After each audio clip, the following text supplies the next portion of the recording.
Hi friends, ఈ video last వరకు అయితే చూడండి, మీకు కూడా నచ్చుతుంది. ఎక్కడ అనుకుంటున్నారా? ఇది మన కోనసీమ. చూడొచ్చు, చుట్టూ పచ్చని కొబ్బరి చెట్లు, చాలా అంటే చాలా అందంగా ఉంది. గ్రీన్ సీనరీ ఎక్కడ చూసినా కూడా పచ్చదనంతో అయితే చాలా బాగుంది. చూడొచ్చు, ఇటు పక్క చేలు, కొబ్బరి చెట్లు అండ్ చెరువులు, చాలా బాగుంది. అండ్ ఈ రోడ్లో కూడా ప్రశాంతంగా ఉంది. అండ్ క్లైమేట్ కూడా చాలా కూల్గా ఉంది. డస్ట్ లేని ప్లేస్ అయితే ఇది.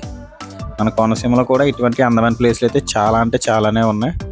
నేనైతే వెళ్ళిన దిక్కున చూస్తే కోనసీమ చాలా బాగా నచ్చింది, కొబ్బరి చెట్లు ఉన్న ప్లేసు. అందుకని నేను వీడియో తీసి అయితే మీకు చూపిందాం అనేసి పెట్టాను. చూడొచ్చు, మీరు కూడా మీలో ఎంతమందికి కోనసీమ ఇష్టం ఉంటే వాళ్ళందరూ కోనసీమ అని చెప్పేసి మెసేజ్ అయితే టైప్ చేయండి ఫ్రెండ్స్. చూడొచ్చు, నేను మరికొన్ని వీడియోస్ అయితే తీసి పెడతాను. నాకైతే చాలా నచ్చింది. ఇది వీడియోలో కాదు కానీ రియాలిటీగా చూస్తే అయితే ఇంకా సూపర్ ఉంటుంది. Okay friends, thank you so much for watching. మళ్ళీ నెక్స్ట్ వీడియోలో అయితే కలుద్దాం. Until then bye.